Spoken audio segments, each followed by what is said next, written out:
Varginha, no coração do sul de Minas, uma cidade que guarda segredos e memórias. Ficou conhecida no mundo inteiro pelo famoso ET, mas vai muito além disso. Por aqui temos o Memorial do ET, o Parque Novo Horizonte, as praças, os cafés e as histórias. Com raízes no ciclo do café e alma mineira em cada esquina, Varginha é terra de gente que faz e sente.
O artesanato nasce do encontro entre mãos e tempo.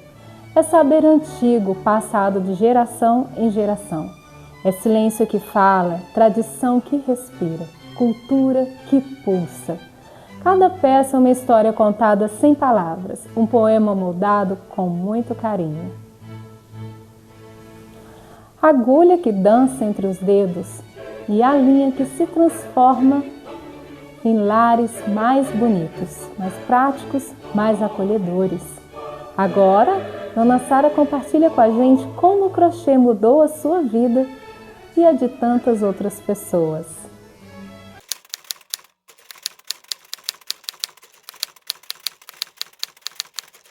Sara da Silva, sou aqui de Varginha mesmo e faço crochê desde os 7 anos de idade, que aprendi com a minha mãe, que fazia muito crochê e eu gostei e faço até hoje.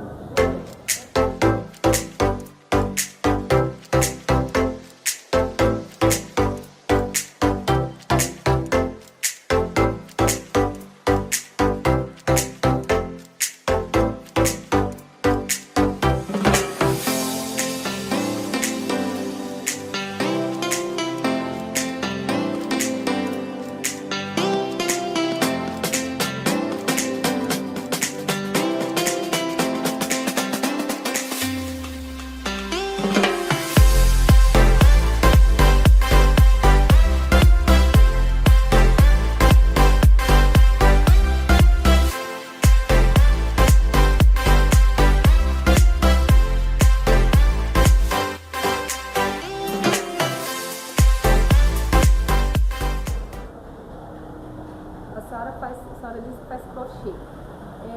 Quais são as peças que a senhora mais gosta de fazer dentro do crochê?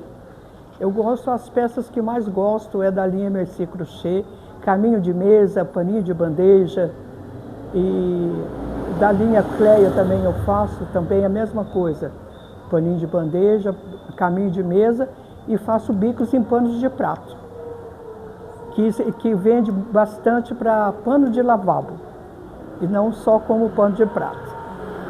A senhora participa de alguma associação aqui de Varginha? Como que é?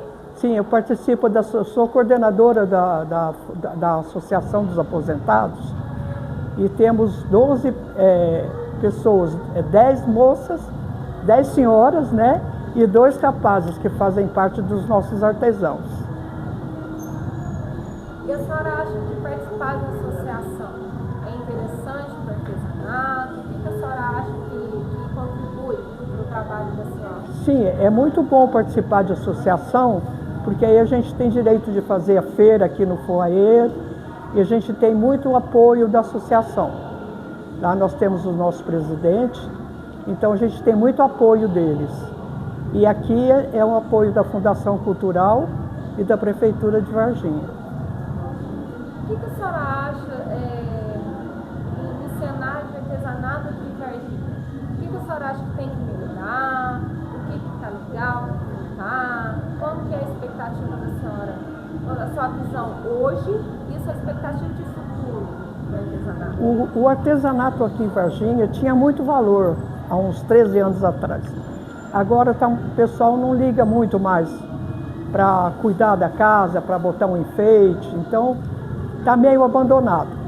Mas a gente tem esperança que venha tempos melhores. A senhora acha que isso é mais cultural da cidade? O que é? É, cultural mesmo. E vamos ver se melhora, né? A situação que o Brasil está passando também está difícil para que a gente venda também, né? Mas muita gente vem, conhece o nosso trabalho, faz encomenda, a gente aceita encomenda para fazer em casa, depois eles vão na casa da gente pegar. Então, por enquanto tá valendo. E a amizade que a gente tem com os nossos colegas é muito importante nessa parte. É um apoio muito grande que a gente tem. A senhora é varginhense ou a senhora é de outro estado? Não, eu sou varginhense mesmo. Mas a senhora já morou fora, né? Já morei em São Paulo 33 anos. Trabalhei lá como contadora, trabalhei lá em vários lugares, mas depois eu resolvi voltar, estava na hora de voltar. Ficar com a família, que a família é muito importante. O artesanato para a senhora considera ele o que na vida da senhora? O artesanato, ele representa, além de um trabalho manual, o que mais que ele representa na vida da senhora? O nosso artesanato representa para a gente bastante coisa, porque mexe com a nossa cabeça, porque o crochê você tem que contar, senão a carreira de cima não dá certo. E ele é um benefício para nós, porque a gente ocupa a cabeça, é bom para a nossa saúde e é muito importante o artesanato para os idosos, muito importante mesmo. Se a senhora tivesse que dar uma mensagem para os jovens que queiram aprender artesanato, ou que estão começando, que têm vontade, qual que é o conselho que a senhora daria? Olha, para os jovens, eles precisavam ter mais vontade de aprender, porque quando chega uma certa idade, a gente não arruma emprego fora, no comércio, na indústria, o emprego já fica difícil. Então a gente precisa do artesanato para a gente sobreviver. Não em questão do dinheiro, mas mais para a gente ter uma coisa, uma obrigação para fazer. Então os jovens precisariam ter mais uma vontade de aprender, porque os idosos que faz está acabando. Então eles precisariam ter mais atenção e querer aprender, né? É isso aí. Hoje a senhora só exerce o artesanato crochê? Tem mais alguma outra atividade que a senhora faz? Em casa a gente arruma a casa, mantém a casa limpinha e faz almoço, faz as coisas da casa. E depois a gente senta lá no sofá, vê uma televisão, põe uma música e faz o crochê até a noite. Hoje a senhora está com quantos anos? Hoje eu estou com 85 anos. E a senhora disse que começou com 7 anos? Com 7 anos. Então o artesanato para a senhora traz uma memória afetiva também? Sim, porque aprendi com a minha mãe.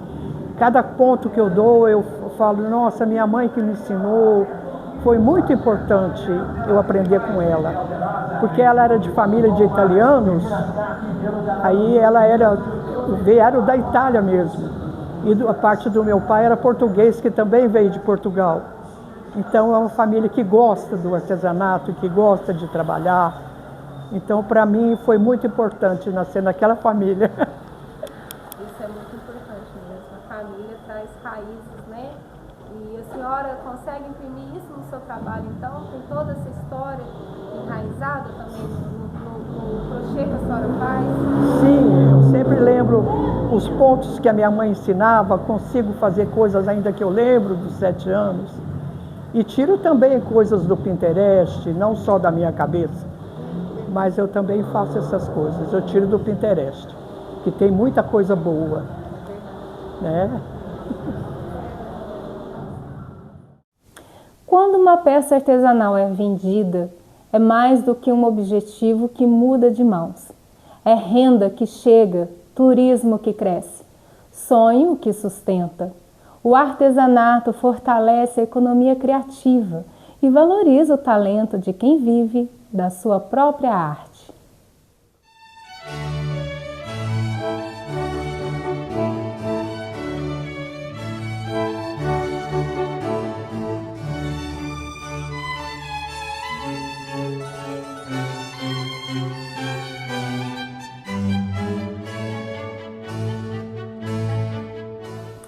Wallace encontrou no artesanato uma forma de se expressar.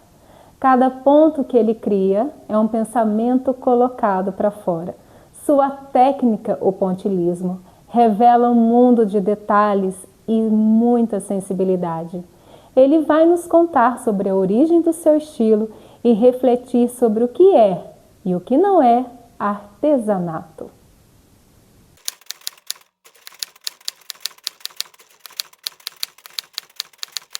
Qual é o seu nome completo e a profissão que você faz? Sim, meu nome completo, Wallace Rocha. E a minha profissão, eu desde adolescente, eu já tinha um contato muito com os desenhos, com aquelas rosinhas que a minha mãe fazia, a minha irmã, que era professora, que me ensinou a ler e escrever. Então eu pulei o prezinho e já fui direto para o primário, porque já tinha a profissional que nos conduziu até isso. E formando, eu sempre tive muito interesse pela, antigamente chamava-se educação artística. Então a gente tinha um carinho muito grande pelo professor que fazia as aulas de educação artística. E foi ali que eu comecei. E eu tive uma professora em Três Corações, Dona Terezinha dos Cachorros, e ela assim, me ensinou a identificar os estilos nas pinturas, que é o impressionismo, surrealismo, modernismo, cubismo. Então, assim, foi ali que eu comecei a apanhar interesse pelas artes. E dentro disso, aos 19 anos, eu também entrei para a arte do teatro, da arte cênica. E foi ali também que eu tive um novo rumo, que eu falo que o teatro foi um divisor de águas. Me tirou daquela timidez muito grande para uma cura. E foi ali que eu, através do teatro, eu aprendi a me comunicar. Não só verbalmente, como também manualmente. E, assim, hoje, então, quais são as peças que você faz? Você falou trabalho manual, você Sim. consegue se expressar manualmente. O que você faz? Qual o material que você utiliza? Ok. É bom até que as pessoas saibam que existe uma diferença entre o artesão e a pessoa que trabalha com artes manuais. O que é o artesão que dá o nome do artesanato? Isso aqui que a gente faz é artesanato, claro, mas na verdade quem faz isso, que usa produtos que são comprados industrializados, ou seja, fazemos artes manuais. Aí a pessoa que é o artesão, que dá um nome pra gente, é claro, mas ele é aquele lá que pega do barro, vai esculpir as suas esculturas, pega aquela planta lá no meio do mato, vai desidratar ou esqueletizar. Esse é o artesão raiz, porque ele usa produtos da natureza para fazer o seu trabalho. Então tem essa diferença, mas não desmerece jamais o trabalho do artesão. E isso, o trabalho de todos juntos, são os artesanatos. E eu trabalho ultimamente, eu comecei a trabalhar com mandalas, com a técnica de pontilhismo, que vem lá do século XIX, do movimento modernista e impressionista, que teve como seu maior precursor o Van Gogh. O que é o pontilhismo? São pequenos pontos de tinta lado a lado, sem mesclar as cores e geometricamente dividido ou no disco. Tem gente que faz nos quadrados, não tem problema. É aquela repetição de coisas num objeto só. E é isso, o pontilhismo não usa pincel, usa tinta e boleadores. Às vezes eu vou pintar um rosto, eu uso palitinho de churrasco, vou molhando na tinta e vou pintando. E o pontilhismo mesmo em si, com boleadores. São umas esferinhas de metal que eu vou molhando na tinta e vou carimbando até se tornar aquela mandala. Mas o mais importante, se falar em mandalas, é o poder terapêutico das mandalas, porque ela ajuda a trabalhar a sua ansiedade, a sua concentração. Então, assim, o que eu coloco nas minhas mandalas, o carinho que eu tenho por ela, porque assim, é muita concentração, isso aí eu vou passar para aquele que adquirir o produto. Porque é um trabalho, a pessoa vai, se encanta, ela vai estar lá levando um pouco de mim e vai deixar um pouco dela para mim. Hoje, como que é? Você participa de alguma associação? A sua atividade exclusiva é o artesanato, as artes manuais? Conta um pouquinho. Então, eu estou aqui na Associação dos Aposentados, Pensionistas e Idosos da cidade de Varginha e da região, e como associado, certo? Mas assim, a minha profissão mesmo, aos 18 anos, eu fui recepcionista de hotel, eu fui professor de artes e de teatro nos centros sociais e trabalhei no CRAS como orientador social. Então eu pego o pouco do que eu tenho de conhecimento daquilo, não tenho formação acadêmica, tudo meu foi na base do estudo e naquilo que eu tive interesse e me aprofundei. Então, assim, ter propriedade para falar que eu sou professor de teatro, eu sou professor de artes, é por aí. Porque, assim, é a experiência de vida, não precisa de um diploma para você chegar na frente da pessoa e ser um professor, que é uma profissão digna e que merece um pouco mais de respeito, é claro. Não me inteirando do assunto, mas pedindo mais respeito pela profissão dos professores, que é o formador de todas as profissões que existem. Então, assim, eu comecei ali, trabalhei em hotel, recepção, lojas, tudo. Por quê? Porque o artesanato não é uma coisa lucrativa. Então, a gente tem que ter sempre, praticamente um hobby, a gente fazer arte. Então, assim, não dá dinheiro, a menos que a gente se profissionalize e vai seguir em frente.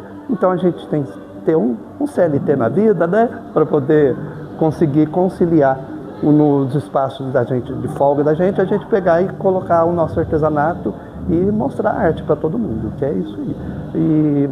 Mas em si mesmo, profissão, teatro, ator, atormentado e o artesanato, atualmente. Atualmente eu não trabalho, eu saí, o último emprego era orientador social do CRAS, aí eu saí por conta do tratamento do meu companheiro. Aí a gente está chegando, levando a vida assim. É fácil? Não é fácil, nunca vai ser. Mas a gente vai levando porque assim, tudo que é colocado com amor, é o amor que vai levar a gente para frente. É o amor que vai fazer a gente prosperar. E esse amor a gente vai detalhar no nosso produto. Você tocou no assunto da questão de profissionalizar o artesanato, questão econômica, né? Sim. Os artesãos, os profissionais das artes manuais, artes em geral, têm essa dificuldade. O que você entende hoje, olhando para o cenário de Varginha, o cenário do artesanato? É valorizado, não é? Eu queria que você desse sua crítica a respeito disso. A crítica é o seguinte, o artesanato é valorizado, mas a gente tem que correr atrás. Porque assim, não adianta a gente ter algum incentivo da prefeitura. Por exemplo, aqui o espaço que nós estamos usando tem o agendamento semestral, né? O primeiro semestre e depois o segundo, para a gente ver aqui. Aí cada semana aqui nesse espaço vem uma associação, tudo por sorteio. Então, isso aí é um incentivo da prefeitura. Agora, e o nosso produto? Como é que a gente faz para poder adquirir a matéria-prima para construir a nossa arte? Então isso aí já vem, muitas vezes, o que eu te falo que não é que dá prejuízo, mas assim, a gente coloca a mão no bolso, e para colocar a mão no bolso, aí a gente precisa de um incentivo maior, que é o incentivo do governo federal. Então a Lei Paulo Gustavo, a Lei Aldir Blanc, isso aí é uma coisa maravilhosa. É uma cultura da cidade. Aliás, não só daqui, eu acho que de todas as cidades. O artesanato é uma cultura que existe. Teatro, música, dança é muito precário. Precário que eu falo assim de pessoas que fazem isso. e também já é uma arte bem ampla, já é de conhecimento de todos. Agora o artesanato, com essa grandeza que ele tem, não tem essa procura, porque assim, não tem essa valorização. Então assim, se tivesse a PNAB somente para o artesão, para o artesanato, nossa, que beleza, porque aí assim, nós iríamos ver muito mais trabalhos valorosos, gloriosos. Para quem pretende iniciar nas artes manuais, no artesanato, jovens, né, adolescentes, qual é a sua mensagem incentivo que você gostaria de deixar registrada? Gostaria de deixar que vocês têm que ser curiosos. Gostou de uma coisa? Procure, pesquise. Hoje a tecnologia está aí para te facilitar. Então, assim, você visitou essa feira, aí vê uma mandala minha. Nossa, que negócio bonito. O que é isso? Pergunte, sabe? Se inscreva. Como que eu posso aprender a fazer isso? Na internet tem. Se você colocar lá mandala de pontilhismo na internet, vem o passo a passo. Aulas pagas e aulas gratuitas. Então, assim, vai lá na gratuita, começa, é claro que é muito difícil, compra um material básico para fazer a sua primeira obra, você vai para frente. E se caso não tenha essa oportunidade, tem muitas instituições sociais que têm esses professores de artesanato, tem ONGs, tem muita gente que trabalha com isso. Então, esse acesso tem na sua cidade, eu tenho certeza. O CRAS ele não ensina a fazer essas coisas, mas toda vez que a gente vai lá fazer um trabalho como orientador social, com a pessoa que está lá participando do serviço de convivência, a gente leva um pouquinho dessa arte para que eles tenham a agradabilidade de estar participando do serviço de convivência. Então é um artesanato, é um crochêzinho, são os vídeos que a gente passa para eles, para conhecer outro tipo de coisa. Eu vou falar sobre a violência doméstica. Passa um vídeo, passa a música Maria Maria do Milton Nascimento e a origem dessa música, que foi lá a mãe dele. Você entendeu? Então é isso. Tem essas oportunidades, mas tem que ter curiosidade e buscar. Na oficina do Sr. Serrano, a madeira não é só madeira. Ela é história, é sentimento, é poesia. Ele esculpe com paciência, com escuta e com alma. Agora vamos conhecer esse mestre que transforma troncos em emoção.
Qual é o nome do senhor completo? Meu nome é Wilson da Silva Serrano.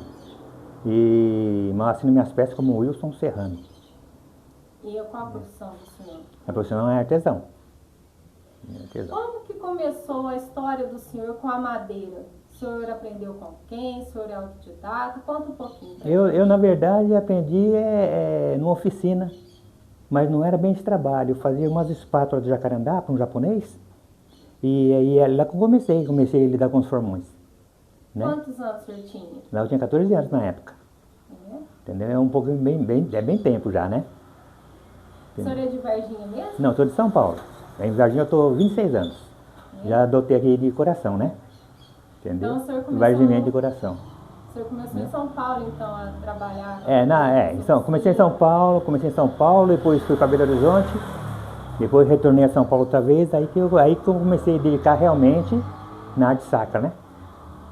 Então o senhor começou na arte sacra. Na arte sacra. E dentro dessa arte sacra, as peças que o senhor já fez, Eu já fiz Anjo Gabriel, já fiz São Miguel, já fiz Conceição, que é a peça que mais, para a gente que é escultor, é a peça que mais vende. Né? São Francisco também é bom de vendas. Já fiz Leão, tamanho natural também. Entendeu? Tudo talhado à mão. Às vezes usa uma coisa, uma serra, uma fita, que é necessário, né? Mas na verdade a maioria é tudo nas mãos. Feito nas mãos, com ferramenta, com formão mesmo. Entendeu? E o senhor começou a arte sacra, como foi a inspiração para o senhor começar a fazer imagens? As imagens, a inspiração que eu tive que uma pessoa me perguntou se eu fazia um São Francisco para ele, né?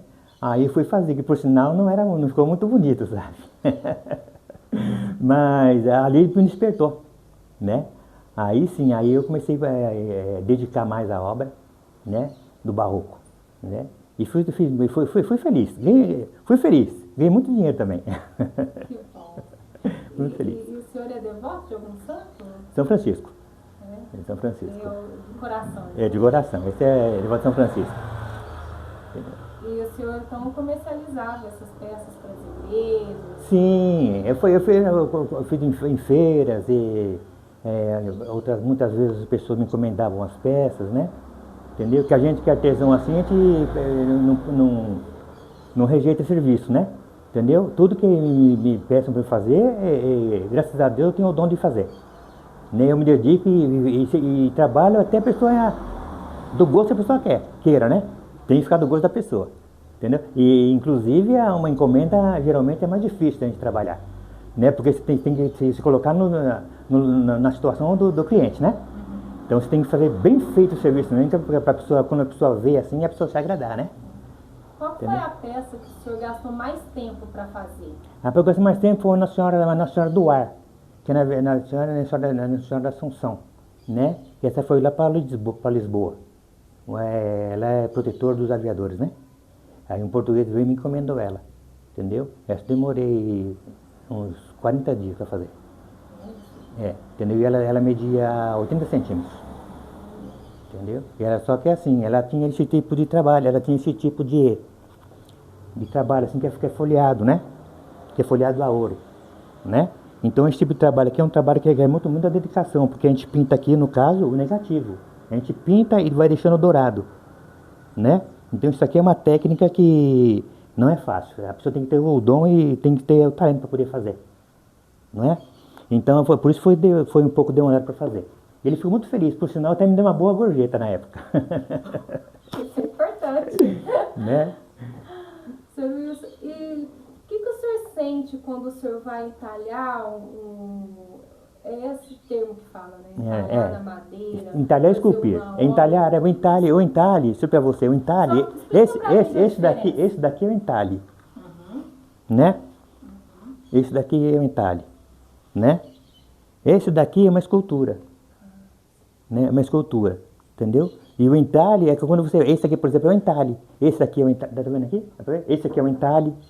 Né? Que você talha na madeira, então é um entalhe. E quando você faz a figura, assim, por exemplo, aqui é uma escultura, né? Uma escultura de lagartixa, né? Aqui é uma escultura, né? Escultura, né? Essa aqui é de jacarandá, tem um jacarandá baiano. Entendeu? Essa aqui também é uma escultura.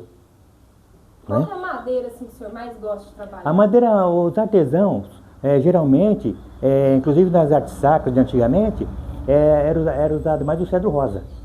Né? Por quê? Porque é a madeira que ela é mais macia, não judia dentro do artesão, entendeu? Não é pelo fato que a pessoa não consiga fazer, é que as ferramentas não aguentam, entendeu? Você começa a bater muito com os buril, né? E a madeira quando não é própria, a tendência deles eles quebram, né? Então por isso que o artesão, a gente prefere o quê? A madeira mais macia para a gente trabalhar, entendeu? E aí desgasta menos a gente, né? E dá para você trabalhar melhor, os detalhes melhores, né?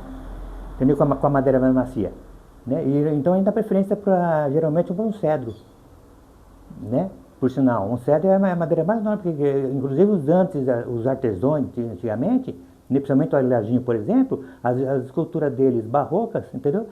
Todas elas eram de cedro, né?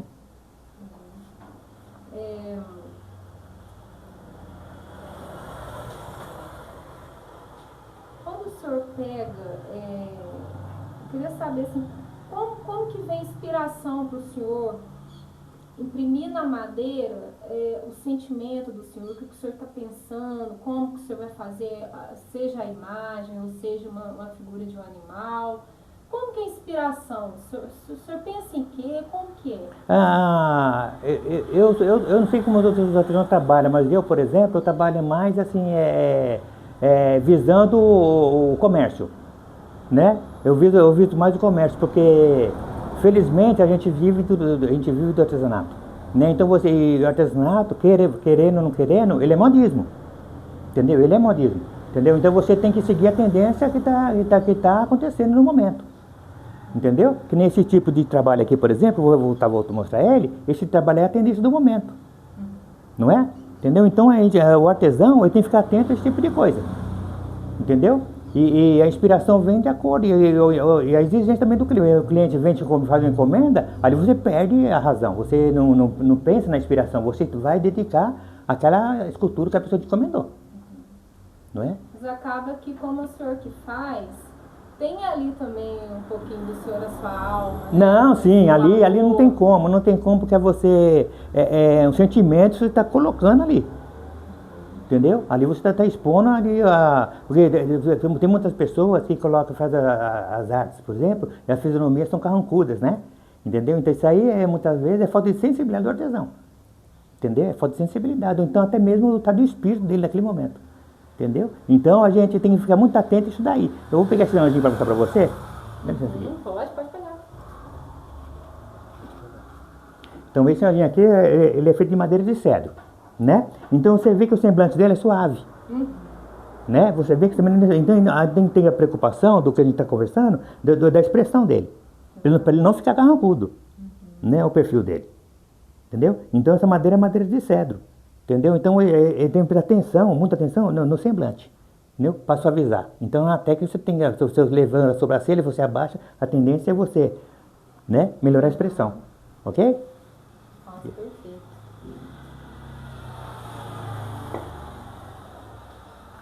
O senhor começou a trabalhar, né, com a madeira, o senhor falou pra gente, a partir dos 14 anos. Isso, ensino, isso. Né?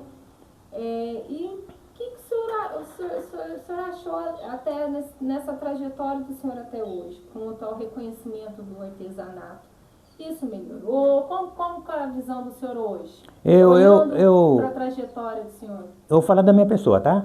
Entendeu? Eu creio assim que o ofício do artesão, eu me considero, eu sou artesão, mas na verdade escultor, né? Eu acho que a coisa é complicada pelo fato de você, entendeu? De ter que ser remunerado, né? Tem que ser remunerado. Então, como qualquer outro ofício, entendeu? Você, uns se dão bem, outros não. Outros não menos, né? Outros menos, né? Entendeu? Então, vai depender muito do local que você está, dependendo muito das pessoas que você convive, das indicações que são feitas para as pessoas. Então, isso aí influi muito. Isso aí que influencia muito o artesão. Muitas vezes, eu tenho essas coisas minhas aqui, né? Que nem vocês vieram para fazer a visita, né? Não sabia que minhas coisas, porque estão aqui dentro, né? Então, isso aí às vezes falta uma, como se diz assim, uma exposição, uma visão mais ampla, né? Para você poder expor os seus trabalhos em algum lugar, para que tenha visualização, né? E outra coisa, esse tipo de visualização é complicado porque muitas vezes nem todas as pessoas reconhecem, né? Aí vai depender muito das pessoas que fazem a divulgação, né? Vai depender muito de onde você vai expor, né? Porque muitas vezes você faz um evento, eu já fiz muitos eventos, vários eventos, entendeu? Que você vai, entendeu? Eles te vendem um espaço para você, né? Só que você não tem um retorno, entendeu? Então, complicado é isso aí, entendeu? Então, esse tipo de coisa aí, porque as pessoas muitas vezes, entendeu? Elas ganham mais do que o próprio artesão, né? Nós temos um exemplo da Feira de Belo Horizonte, né? Você vai lá, você paga uma fortuna no ateliê, né? E você vai e muitas vezes você não consegue nem sanar nem o que você pagou, entendeu? Então, esse é o lado mais árduo do ofício, né? É você poder entalhar um serviço, dedicar o serviço e você ser reconhecido e ser remunerado realmente o valor que é. Tem alguma obra assim que o senhor fala, essa é a que mais me marcou nesses anos todos? Tem alguma? Putz, tem esse São Bonifácio, esse São Bonifácio que eu fiz, né? Eu fiz ele para um arcebispo, ele era americana, e aí depois ele me encomendou uma outra, entendeu? Que foi mandar lá para a África, né? Então foi um São Bonifácio e um crucifixo, né? Esse daí foram o que mais eu dediquei, sabe? Entendeu? Porque era uma coisa que ia ser cultuado, né? Não era uma coisa assim para ser relembrada a arte sacra, né? Mas ia ser, a pessoa ia vamos supor, idolatrar no caso, vamos dizer assim, né? Então foi uma peça que eu tive que me dedicar muito, sabe? Entendeu? E me doei muito naquela peça também, aí ficou muito boa. Assim que eu tiver a oportunidade, eu vou contar pra vocês a foto. Ai, tá bom? Que por sinal natural, viu? Ela não era pintada, tá? Entendeu? O senhor faz algum tratamento na madeira antes? Ah, tem. A gente tem que tratar. A gente passa, e quando assim que a gente acaba o serviço, né? A gente passa um produto anti-cupim, né? Tem que passar, né? Porque muitas pessoas não pensam, mas eu, por exemplo, eu penso muito, entendeu? Na manutenção da peça, inclusive, né?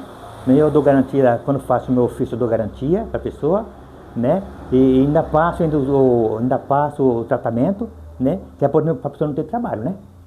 Entendeu? Para ter uma coisa assim, eterna, vamos dizer assim. Porque madeira, a não ser que você derrube, quebra ou queime, né? Entendeu? Fora isso aí, ela dura bem. A madeira que o senhor utiliza, o senhor utiliza também madeira reaproveitada? Utilizo, reaproveitamento, né? Entendeu? Esse oratório, por exemplo, aqui, então, é um reaproveitamento, entendeu? Essa figuinha, por exemplo, aqui, era um reaproveitamento, né? Entendeu? Essa madeirinha é até difícil de achar mais ela, não se acha mais ela. Entendeu? É embuia, essa madeirinha aqui, né? Então, reaproveitamento, né? Essa pecinha também aqui é reaproveitamento, é tábua de construção, né? Então, tudo reaproveitamento. Tem alguma peça do acervo do senhor que o senhor pensa assim, essa eu não vendo? Tem alguma? Eu tenho, vou dizer que eu tenho. ela pode não parecer muito, ela pode não parecer muito assim, sabe? Mas eu fiz ela, entendeu? Num momento assim muito difícil da minha vida, sabe? Entendeu? Então eu creio que era um batente de porta, entendeu? Aí eu fiz essa peça aqui. Essa aqui. Eu fiz essa peça aqui. Tá? Entendeu? Eu fiz essa peça aqui. Essa madeira aqui é peroba rosa. Entendeu? Eu fiz essa estatueta aqui, então essa peça aqui, essa eu não vendo. Não comercializo ela. Essa aqui é da família. Tá? O senhor tem filho, senhor? Eu tenho um filho. É? E ele aprendeu com o senhor? Não, ele não. Não, o meu filho chama Lucas e ele não, ele é engenheiro mecânico, tá? Ele não seguiu o segmento do pai. Mas o senhor sempre manteve sua família com Sim, claro, entendeu? Com o trabalho do artesanato. Maravilha. Vou fazer mais uma pergunta. Você quer perguntar alguma coisa, João? Não, depois só enquanto vocês conversam, eu pego filme vocês dois assim, mas Tá. indireto. Ah, então eu vou mostrar uma pecinha aqui interessante também. Por favor. Essa daqui, por exemplo, essa peça aqui é uma peça que eu acho linda também. Essa peça também eu não desfaço dela. Essa eu não desfaço dela. Entendeu? Porque essa peça também é madeira como você diz, de reaproveitamento. Tá? Então essa pecinha aqui também, essa aqui eu não desfaço. Essa aqui faz parte do meu acervo. Então, é uma peça muito bonita. Eu achei também, eu fui feliz na hora que fiz ela. Eu gosto dela. Eu achei que eu fui feliz na hora que fiz ela. Entendeu? Júlio, depois a gente pega essas e filma com mais detalhes, mais próximo. Então, aí também tem esses entalhes, né? Entendeu? Essas madeiras aqui, no caso, essas são entalhes, né? Entendeu? Que é cavado na madeira. Então, isso aqui são os entalhes. Entendeu? Esse aqui também é de cedro. Esse aqui é cedro vermelho.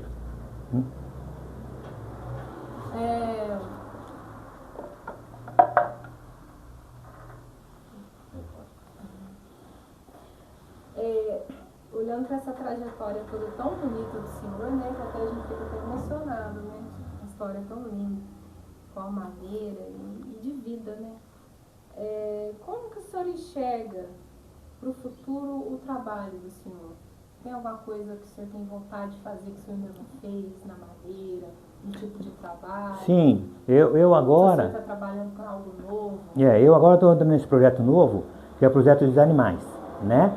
Então eu vou entrar nesse segmento agora aqui.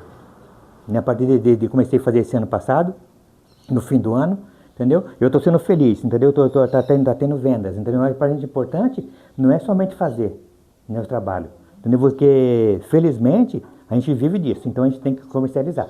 E como eu disse anteriormente para vocês, é que a gente vive na tendência, né? Entendeu? Então a tendência é esse tipo de serviço.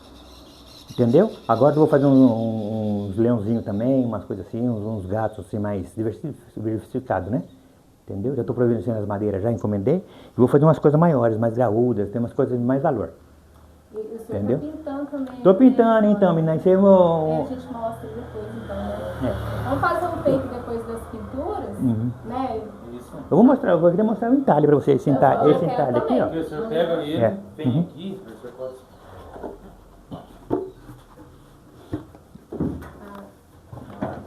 Nossa, que bonito. Então, ó, também tem esse entalhe, ó. Entendeu? Esse é um baúzinho ali, ó. Tá vendo? Entendeu? Tá vendo? Ó. Essa madeira aqui é madeira de reaproveitamento, tá? Ele é todo talhado de fora. Isso aqui é entalhe, tá? É entalhe. O serviço, o trabalho é entalhe que chama. Entendeu? Nossa, maravilha. É. Eu tenho vontade de comprar.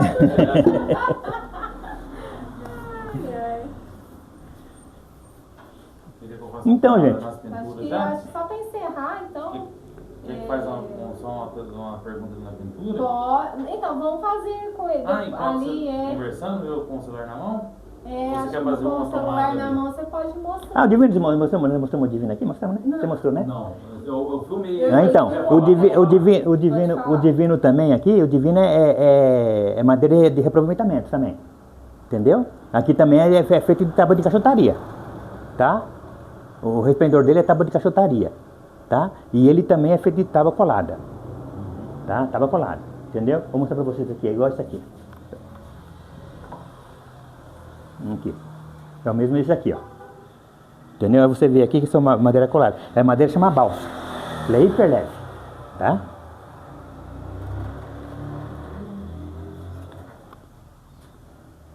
Se o senhor pudesse esculpir entalhar uma peça agora, para brindar toda a história do senhor, o que o senhor acha que o senhor... Primeira coisa que o senhor ia vir na cabeça, o senhor para fazer? Aí é difícil, hein?